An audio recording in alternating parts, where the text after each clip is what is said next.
Have you ever heard the saying, your thoughts shape your words, words turn into actions, actions become habits, habits define your character, and your character shapes your destiny? Simply put, what you think can decide where you end up in life. It might sound deep, but it's a straightforward concept. Your thoughts influence how you live. By the time you realize this, it could be too late. This is the story I want to share today. I'm Rebecca, 54 years old, working part-time as a homemaker. Married for 30 years, our 2 kids are grown, and my husband and I enjoy our days together as a couple. Retirement is approaching. I mentioned this over dinner to my husband, who's 3 years older than me and will retire in 3 years. He's been a banker for about 35 years since college. In the past, it was common to use the retirement bonus to pay off the mortgage and plan for post-retirement life. Paying off the mortgage at once with a lump sum was the norm. But times have changed. Oh, really? My husband explained that only a handful of companies offer retirement bonuses in the hundreds of thousands, and getting tens of thousands is considered good. Besides, there's the challenge of needing $200,000 for retirement, and more households prefer keeping as much cash as possible. I was quite intrigued by my husband's banker-like perspective. Regarding our house, what if we pay off a chunk to save on interest? We can then manage the remaining loan with our reduced living expenses. Fortunately, I can work as a contract employee even after retiring. It's comforting to have a financially savvy husband. You're reliable. I complimented him while pouring a glass of wine. One day, some unexpected guests arrived at our house. "Hey, Rebecca, it's been a while," greeted my 6-year-old brother and his wife, Annabelle. I must have made a face upon seeing them. They weren't pleasant people, but I kept my thoughts to myself. "Why are you here in the middle of the day on a weekday?" I inquired. Annabelle promptly replied, "Well, we just built a new house, and we thought of getting a congratulatory gift." A congratulatory gift? It felt rather impolite to come seeking gifts, and I'm sure many would agree. However, these individuals considered it normal, posing a problem. Reflecting on it, they've been money-focused since their marriage. Back when they got married, I was still in college, and my brother shamelessly said, "You're over 20 now, so you're an adult. Give us a gift, whether you're earning or not. Going to college as a woman is a waste. Use that tuition money for our gift instead." Even my parents were astonished by my brother's greed. I thought no one could be more greedy than him, but it turned out Annabelle was equally miserly. They talk about money all the time, even during Christmas and New Year's. "Rebecca, how much do you make? What's your husband's bonus? What assets does your family have? How much is your father getting in pension?" Annabelle inquired. There's a recent popular web service that analyzes people's brains just by entering their names, and I can imagine if they used it, the word money would dominate. Dealing with such vulgar and uncivilized people is something I only endure when necessary, and yet, here they are, expecting a congratulatory gift for their new house. Wait, a new house? I learned that my brother retired at 60 this year. Annabelle seems to be working part-time, but, well, this might sound odd, but did you secure a proper loan for your new house? When I inquired, my brother responded, "Loan? Not at all. I bought this house with my retirement money and the inheritance from her parents." It turns out my brother used his $80,000 retirement funds, $140,000 in savings, and his sister-in-law's parents' $250,000 inheritance to purchase a house. I've been in a rental for a long time, and I wanted to experience living in a house. A new house is definitely nice. Indeed, it's really nice. Much cleaner than this old house. It's barrier-free, and will be secure in our old age. However, I'm concerned about such a risky move.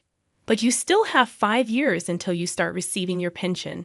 Don't you think it would be better to have some savings for your old age? When I mentioned that, my sister-in-law shot me a contemptuous look. "You're such a worrywart. We've thought about those things." At that moment, my brother and his wife exchanged a creepy smile as they leaned in close to each other. What are they plotting? I discovered their scheme a month later. Rebecca, your dad collapsed. I got that call from my mother during my lunch break at work. My father was perfectly fine when I spoke to him a week ago. Why did this happen? I informed my workplace and immediately rushed to the hospital. Upon arrival, my husband was already there, offering comfort to my haggard and slouched-shouldered mother. "How's Dad doing?" I inquired, prompting my husband to explain that instead of my mother, my father had collapsed in the bathroom and was rushed unconscious to the hospital. He had been diagnosed with a subarachnoid hemorrhage, undergoing immediate surgery and still undergoing treatment. I see. Did you inform my brothers? Yes, I did, but they mentioned discussing the inheritance before visiting his bedside. So, rather than coming to the hospital, they chose to consult with a lawyer at the law firm.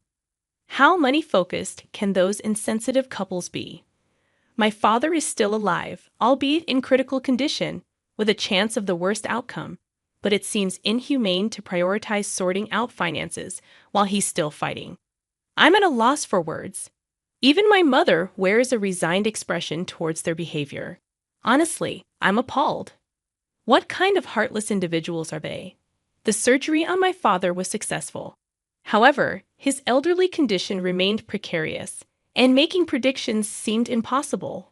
While my mother and I took turns visiting, my brother and his wife were nowhere to be found. Then, a week after the surgery, we received a call from the hospital. Your father's condition has suddenly changed. My husband, mother, and I rushed to the hospital, only to find my brother and his wife surprisingly already there. You arrived early. I commented to my brother, who oddly wore a cheerful expression. Well, why would he look so happy when our parent is in critical condition? The reason became apparent quickly. Hey, what about your father's life insurance? Can you ask your mother about it? My sister-in-law whispered audibly in the hushed hospital room. I shot her a glare, but she appeared genuinely puzzled, saying, "What's wrong?" That foolish expression of hers only fueled my anger. Then the doctor entered the room to check on my father. I believe today is the turning point. The doctor informed us with a serious expression, and my husband, mother, and I broke down in tears. Memories of my father flashed through my mind in an instant. My mother was in the same state, holding my father's hand and calling out to him with a tearful voice. Oh, but we finally get it. Yeah, now our retirement is secure. I overheard my brother and his wife conversing as we mourned. They seemed eagerly anticipating my father's passing. I recalled what they had said earlier.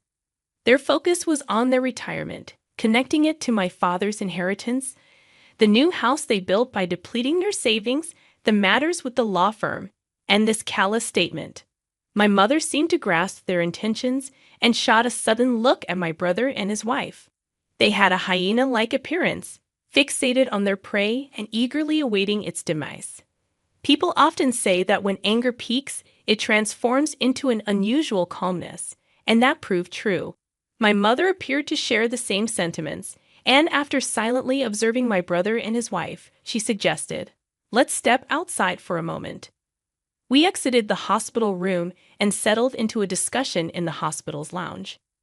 You two really have no idea, my mother stated with a mix of disbelief and perhaps pity as she looked at them. What do you mean? My sister-in-law noticed the shift in my mother's demeanor, her expression suddenly stiffening. My brother maintained a relaxed look, but I wondered if it was only a matter of time.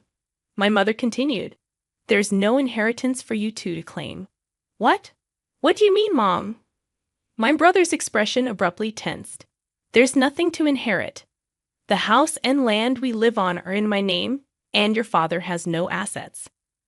Come to think of it, I've heard this before. My father was the type who didn't hoard money. He had a habit of spending all he had, and my mother handled all the household finances. The only money my father possessed was for his daily cigarette expenses.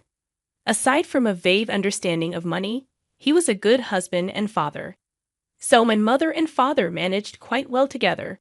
In reality, my father had no significant assets, and if anything, he only had a few dollars for his cigarette expenses in the coin purse he always carried. But he has life insurance, right? Yes, but I am the beneficiary. It's none of your concern. My mother sharply replied. Your father is still alive, and this couple is only thinking about money, bringing up life insurance. As I was about to voice my frustration, my mother intervened. Firstly, your father is not someone who would succumb to something like this. He stayed calm during a motorcycle accident, when caught in an avalanche while skiing, and even when he was ill. He has overcome cancer and liver cirrhosis with sheer willpower. If you're concerned about inheritance, shouldn't you be more focused on your own spouse than your stepfather?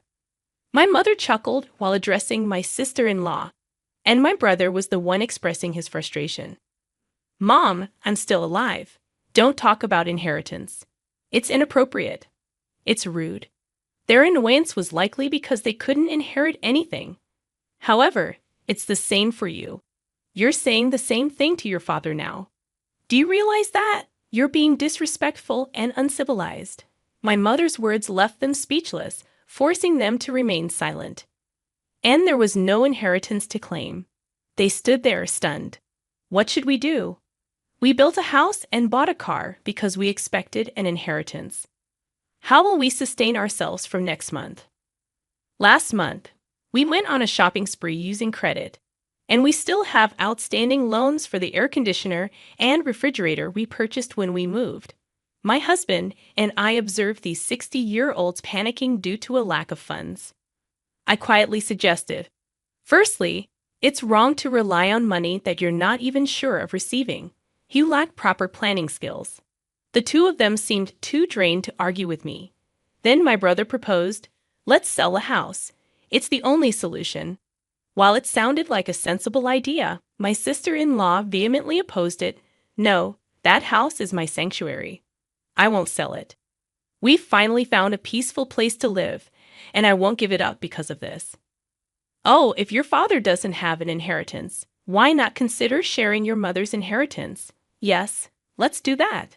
It's a good idea, my sister-in-law suggested, approaching my mother. I'm still alive.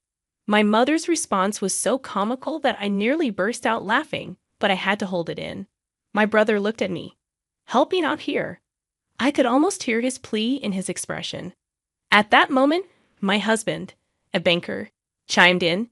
Why not consult a financial planner? If you have no income and no savings, you're in a hopeless situation. Selling the house seems appropriate. Fortunately, there's no mortgage, so selling it can bring in some cash for you to live on. Selling the house is the only way to escape this predicament. However, my sister-in-law remained adamant. We won't sell the house. Absolutely not. If that's your stance, then contribute to our living expenses. After all, you're siblings, right? This time, she redirected her attention to us, but my husband skillfully sidestepped the request. It's not feasible.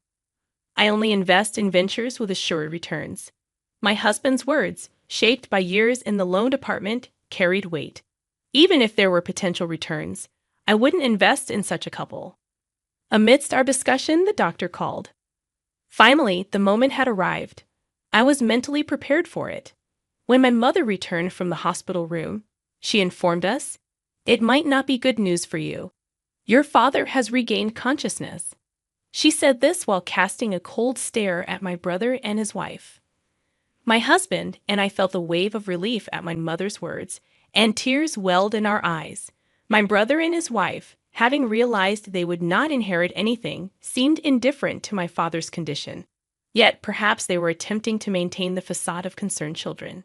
Dad, that's great. Yes, you're right. They uttered these insincere words.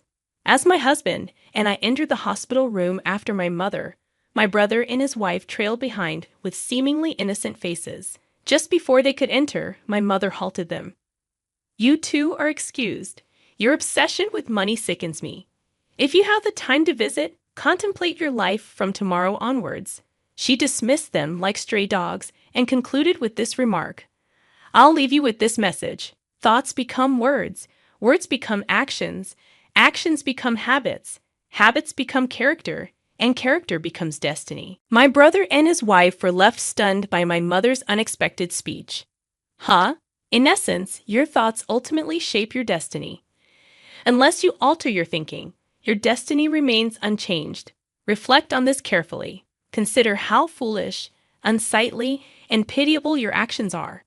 With that, my mother firmly shut the door to the hospital room, signaling her determination to break ties with her son. Following that, my brother and his wife were compelled to sell their house. They had to part with their recently constructed home and land for less than a quarter of the $400,000 they initially paid, just 6 months after putting it on the market. This was due to the discovery that the ground in the area was quite unstable, causing land prices to plummet. Moreover, the surplus of houses for sale in the vicinity led to buyers offering very low prices. Despite their reluctance, they had no choice but to sell the house. The unemployed couple now has only a meager amount of cash to sustain them in their old age. It's likely that the funds will deplete before they begin receiving their pension in 5 years. My brother resorts to working as a day laborer for daily wages, while my sister-in-law takes on part-time work. It's a lamentable tale of individuals self-destructing by relying on their parents' inheritance. I hope they grasp the gravity of my mother's words.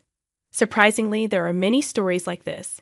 When people become fixated on money, their judgment often falters. A previous customer of mine once remarked, "When my parents pass away, I'll use the inheritance to pay off my mortgage. So please arrange it for a 20-year term." Such cases are not uncommon. It appears that such situations are prevalent in the world. It's indeed a significant issue. Bankers, dealing with a diverse range of individuals, undoubtedly have a challenging job. There are countless untold stories due to confidentiality. Perhaps I should let my husband take over as the next storyteller. He might have even more fascinating tales to share. Just kidding. How did you find this story? Don't forget to subscribe to the channel. Until the next video.